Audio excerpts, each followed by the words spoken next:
Pemirsa, ratusan emak-emak berebut kupon beras murah di Goa, Sulawesi Selatan Kamis siang. Mereka terpaksa berebut karena takut kehabisan beras murah seharga Rp53.000 per 5 kilogramnya.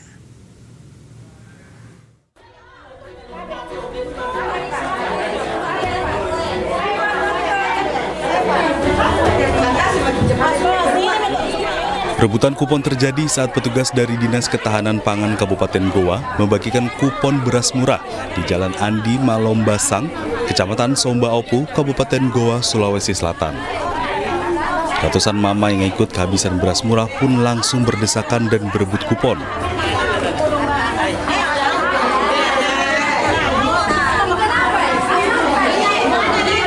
Dinas Ketahanan Pangan menyediakan 160 kupon untuk 800 kg beras murah. Satu kupon warga bisa ditukar dengan beras kemasan 5 kg seharga Rp53.000. Kurang dari 1 jam, seluruh beras murah ini habis terjual.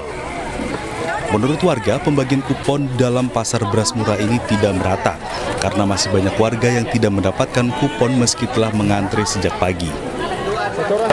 Dari jam berapa kita datang ke sini, Bu? Saya kan jam 8 lewat. Iya. Ini ada yang duluan. Iya. Iya, sudah jam 8. Sebelum jam 8 juga ada, Bu, Di. Banyak tahu lah, setengah 8 ada. Tapi dia duduk di situ, baru tidak ada dibilang karcis ini, ada beras baru bilang ada karcis.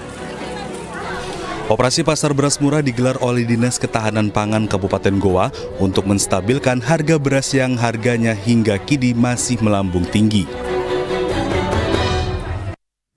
Baik, kita masih mengenai beras. Pemirsa, ini sempat melambung tinggi. Ini harga beras jenis medium di sejumlah pasar tradisional di ibu kota sudah mulai turun.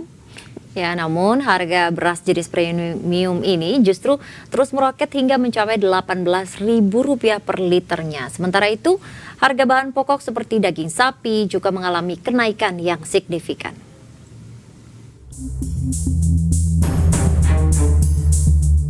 Harga komoditi beras yang sempat melambung tinggi kini mulai turun. Harga beras jenis medium yang semula mencapai Rp14.000 per liter kini kembali di harga Rp12.000. Sayangnya, turunnya harga beras medium ikut menurunkan kualitas beras tersebut. Meski harga beras medium turun harga, namun harga beras jenis premium justru mengalami kenaikan. Beras premium yang dijual Rp14.000 kini mencapai Rp18.000 per liter. Sejumlah pedagang mengaku masih mengalami penurunan omset penjualan terutama pada beras jenis premium. Pendapatan kalau naik gini ya otomatis turunlah sedikit, walaupun tetap orang namanya doyan panen wangi tetap belinya panen wangi. Selain komoditi beras, sejumlah sembako mengalami kenaikan jelang bulan Ramadan 2024. Harga telur mencapai Rp32.000 per kilogram. Sementara daging sapi mencapai Rp140.000 per kilogram. Selain itu, harga minyak goreng curah juga mengalami kenaikan yakni Rp17.000 per kilogram. Sementara minyak goreng kemasan dibanderol Rp32.000. Diprediksi sembako akan terus merangkak naik saat memasuki bulan Ramadan hingga Hari Raya Idul Fitri 2024. Dari Jakarta, Tim Liputan iNews melaporkan.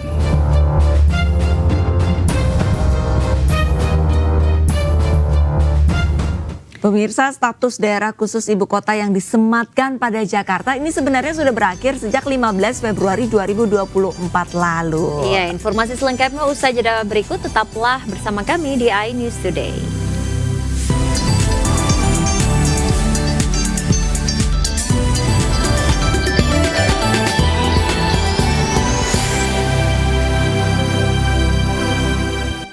Masih bersama iNews Today, pemirsa, bersama saya Arlis Tadi dan Ratu Nabila. Pemirsa, tahukah Anda kalau status DKI yang disematkan pada Jakarta ini sudah habis sejak 15 Februari 2024? Ya, berarti ini sudah lewat hampir sebulan ya. Iya. Menurut Heru, saat ini rancangan Undang-Undang Daerah Khusus Jakarta masih dalam proses.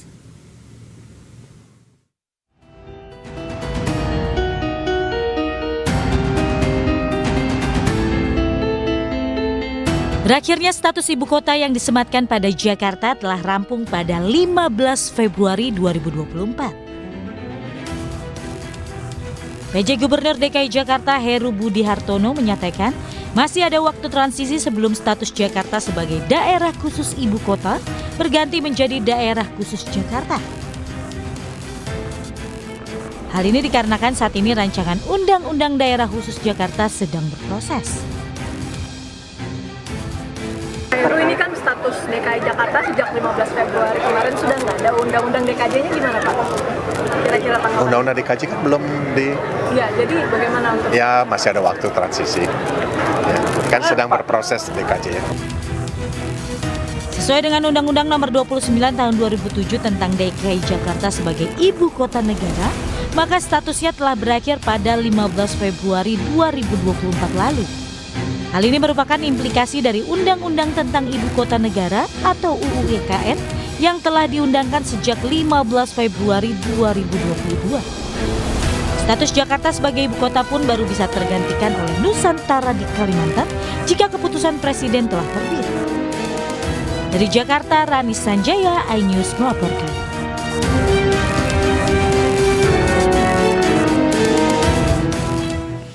Ya, pemirsa, jika status ibu kota yang disematkan pada Jakarta ini berakhir pada 15 Februari 2024, lalu bagaimana nasib Jakarta setelah tidak menjadi ibu kota negara? Kira-kira apa saja yang berubah? Kita akan membahasnya bersama dua narasumber. Ada pakar hukum tata negara, Profesor Juanda, dan anggota DPR RI fraksi P3 Ahmad Baidowi. Selamat pagi Prof Juanda dan Mas Awi. Pagi, Ratu dan Bila. Baik, Prof Juanda, mungkin kameranya bisa diaktifkan, Prof Juanda. Baik, mungkin saya ke Mas Awi dulu. Mas Awi, ini kan per 15 Februari kemarin DKI Jakarta ini bukan lagi daerah khusus ibu kota, tapi berubah namanya menjadi daerah khusus Jakarta. Kira-kira selain nama, ada perubahan apa sih yang sebenarnya dampaknya tuh sudah bisa dirasakan oleh warga Jakarta, atau sebenarnya ya sama saja? Pertama, saya ingin meluruskan bahwa sampai hari ini DKI Jakarta masih ibu kota. Oke. Dan daerah khusus Jakarta belum ada. Ini supaya clear. Oke. Tidak terjadi informasi. Berarti masih DKI ya Mas ya? Iya, masih DKI. Undang-Undang IKN pasal 41 itu menyebutkan bahwa paling lama 2 tahun sejak Undang-Undang IKN disahkan, Undang-Undang 29 tahun 2007 tentang DKI Jakarta diubah sesuai dengan ketentuan undang-undang itu. Artinya apa? Di situ ada kata diubah, bukan dicabut. Oke. Diubah itu terkait dengan perubahan undang-undang, mulai dari perencanaan, penyusunan, pembahasan, undangan dan pemantauan. Di pasal 41 juga ayat 3-nya, ayat berikutnya menyebutkan bahwa perubahan yang dimaksud tersebut, artinya Undang-Undang DKI itu diubah, berlaku secara efektif sejak keputusan Presiden mengenai pemindahan ibu kota ditetapkan. Artinya apa? Selama belum ada keputusan Presiden yang memindahkan ibu kota dari Jakarta ke kota Nusantara, ibu kota masih DKI. Oke, baik. Undang-Undang DKI itu baru akan dibahas. Baru akan ya Mas ya, berarti belum? Ya. Kira-kira belum dibahas. Oke. Mas Awi, kira-kira berapa lama ini pembahasan ini? Karena kan tadi juga dari masa penetapan IKN begitu ya, 2 tahun lamanya. Nah, akan seperti apa nanti pembahasannya? Ya, itu tergantung sikap pemerintah dan dinamika politik yang ada di DPR. Kalau pemerintah semuanya setuju terhadap usulan DPR, ya tinggal rapat di dalam sudah palu gitu. Tetapi kan kita tidak mau memprediksi, kira-kira karena balik yang mendapatkan penugasan untuk membahas RUU ini sejak hari Selasa yang kemarin itu baru akan Baik. Karena semuanya punya kesibukan dan kemarin terbentur dengan persiapan pemilu. Nah, sekarang pemilu sudah selesai, insya Allah pada masa sidang ini RUU DKJ itu bisa disahkan. Berarti semuanya tergantung dari pemerintah ya Mas Awi ya. Mas Awi, saya ke Profesor Juanda terlebih dahulu. Prof, ini melihat RUU DKJ ini kan baru akan dibahas. Nah, ini yang menjadi gunjang-gunjing di tengah masyarakat. Ini yang mempertanyakan untuk penunjukan gubernurnya. Nah, ini lagi desas-desusnya naiknya seperti itu. Kalau menurut Prof, untuk RUU DKJ di mana gubernur ini tidak melalui pilkada, kalau menurut Anda sudah tepat atau belum, Prof? Iya, saya kira memang saya menggunakan mazhab atau dalil prinsip kedaulatan rakyat, dan kebetulan ya, terlepas dari pro dan kontra, disertasi saya adalah yang mengusulkan pemilihan langsung tuh disertasi saya itu 20 tahun yang lalu. Jadi tentu saya tetap konsisten dengan penelitian saya yang telah melalui analisis objektif dengan metodologi ilmiah yang saya pakai, ya, dengan pendekatan teori demokrasi, teori desentralisasi, maka berdasarkan sistem Undang-Undang Dasar 45, ya, berdasarkan pasal 1 terus contoh pasal 18, ya, bahwa pemilihan kepala daerah itu ya secara demokratis itulah yang paling tepat, bukan ditunjuk, ya, kecuali memang itu seperti daerah istimewa Yogyakarta itu punya sejarah tersendiri. Tetapi untuk DKI memang punya sejarah tersendiri, tapi berbeda dengan Yogyakarta, ya. Artinya bahwa boleh menggunakan kata kekhususan, tetapi dalam konteks nomenklatur pemilihan kepala daerah, ya, tetap menggunakan prinsip kedaulatan rakyat. Berikanlah kepada rakyat untuk memilih pemimpinnya dalam 5 tahun sekali. Jadi berdasarkan asas kedaulatan rakyat, berdasarkan asas demokrasi, berdasarkan asas desentralisasi, maka lebih tepat bandul, ya, demokrasi itu jangan ditarik menjadi sentralisasi. Dengan ditunjuk maka itu namanya menjungkar balikan asas dan teori yang saya maksud tadi. Saya kira itu tidak tepat. Dan Prof. itu pasti adalah menyinggung dan mengecewakan rakyat. Masa satu kali dalam 5 tahun rakyat tidak dipercaya dalam rangka memilih pemimpinnya, itu saya kira. Baik, jadi dengan penunjukan langsung dipikir kurang tepat begitu ya.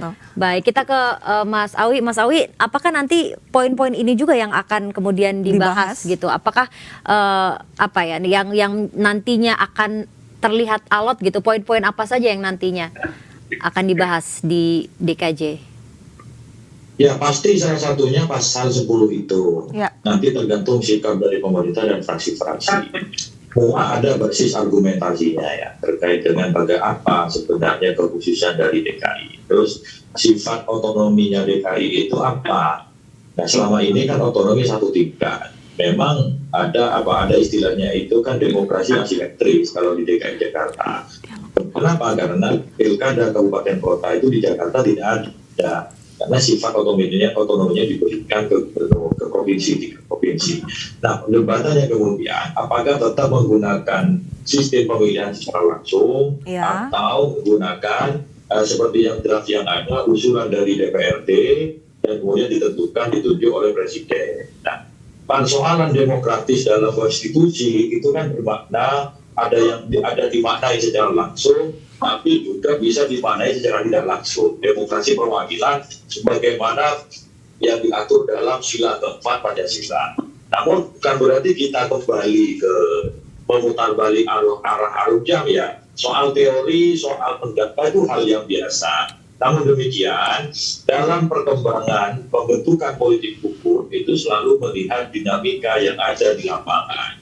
Ketika menyusun RUU itu, kita juga mendengarkan elemen-elemen masyarakat, kita juga mendapat pakar mengenai program konstitusi terkait ke status kekhususan Jakarta. Pada saat berikutnya terjadi perbedaan pendapat Dan hari ini mayoritas di fraksi-fraksi menginginkan tetap ada pilkada. Ya itulah akan didengarkan. Tentu semuanya by proses ya.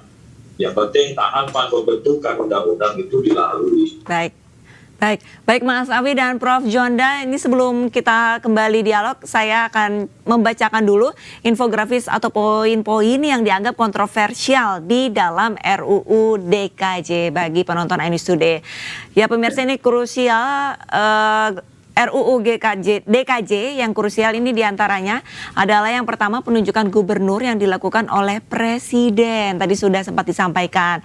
Lalu yang kedua tidak ada pemilihan wali kota dan bupati karena mereka nantinya akan ditunjuk langsung oleh gubernur. Kemudian Depok dan Bekasi ini tidak masuk dalam Jakarta. Nah ini mengenai kembali lagi ke dialog Prof. Kalau misalkan Prof tadi kan dari yang mengenai yang poin-poin yang krusial ini Depok ini rencananya tidak akan menjadi bagian Jakarta. Nah ini kalau menurut Anda bagaimana? Apakah nantinya untuk kedepannya nanti Depok akan tetap bersikuku akan gabung sama Jakarta atau seperti apa Prof? Ya saya kira kan kita lihat dari sebuah realitas politik, realitas ekonomi, dan efektivitas, efisiensi dalam mengelola negara dan pemerintahan daerah tentunya harus dipertimbangkan. Saya kira tidak ada argumentasi atau alasan apapun yang misalnya terlalu absolut untuk mengatakan Depok tidak boleh masuk DKI misalnya. Kalau memang itu menurut saya secara pribadi, karena kedekatan Depok, terus Bekasi dan beberapa daerah-daerah yang bersinggungan langsung dengan wilayah DKI, saya pikir perlu dipertimbangkan untuk disatukan secara administrasi pemerintahannya menjadi ke DKI. Ya, saya kira demi untuk ini bangsa dan negara, saya kira kenapa tidak itu perlu dipikirkan dan Jawa Barat saya kira harus rela ya daripada seperti sekarang. Kalau sekarang misalnya pengelolaan seperti katakanlah ada banjir, ada apa segala macam, itu kan belum terintegrasi bagaimana kebijakan kepala daerah DKI misalnya. Nanti ke depan saya pikir ini sekaligus perlu dipertimbangkan ya dalam rangka merubah undang-undang, baik itu adalah undang-undang DKI maupun Jawa Barat sendiri. Baik, terakhir mungkin Mas Awi pendapat Anda mengenai pendapat Prof. Juanda seperti apa? Ya, DKI dan konsep DKJ itu tidak menambah luasan wilayah. Tetap DKI yang ada dikonversi menjadi daerah khusus Jakarta. Wilayah-wilayah Jakarta, kalau masih mengambil wilayah-wilayah yang lain, nanti kenapa hanya Depok dan Bekasi? Oh, ada Bogor dan Kota Tangerang Selatan. Itu biarlah mereka menjadi bagian dari provinsi eksisti karena harus mengubah undang-undang pembentukan kabupaten kota yang ada di sekitaran Jakarta. Maka jalan tengahnya dibentuklah kawasan aglomerasi, kemudian nanti dikoordinasikan oleh pemerintah pusat, yakni wakil presiden. Tujuannya apa? Seperti yang disampaikan Prof. Juanda tadi, persoalan DKI Jakarta itu kompleks. Pertama, yang klasik adalah persoalan kemacetan, persoalan transportasi. Nah, kemacetan dan transportasi ini tidak hanya bisa diurus oleh Jakarta, karena penyeimbang. Itu juga ada ini, Namyut. Ya, nggak apa-apa, Prof. Baik, jadi, Mas Awi.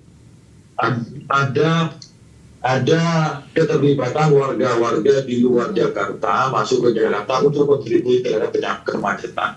Baik. Untuk mengurangi kemacetan ini juga harus pola transportasi umum ataupun transportasi secara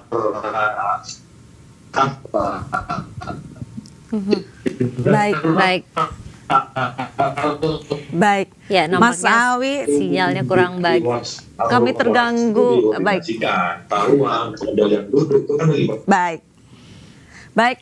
Terima kasih banyak Mas Awi, anggota DPR RI, fraksi P3 dan juga Profesor Juanda, pakar hukum tata negara sudah bergabung bersama kami. Sehat selalu Prof dan Mas Awi, semoga untuk RUU DKJ ini segera bahas ya. Betul, karena kan tadi juga banyak sekali poin-poin yang menjadi krusial begitu ya, betul. bagaimana nanti dampaknya bagi masyarakat yang berada di Jakarta begitu. Kemudian juga apakah hak-hak masyarakat Jakarta ini nanti akan terpenuhi dengan penunjukan tanda tanya langsung besar itu. tuh Nah, ya. ini dia nanti kita masih akan pantau begitu seperti apa sih pembahasannya dan undang-undangnya nanti.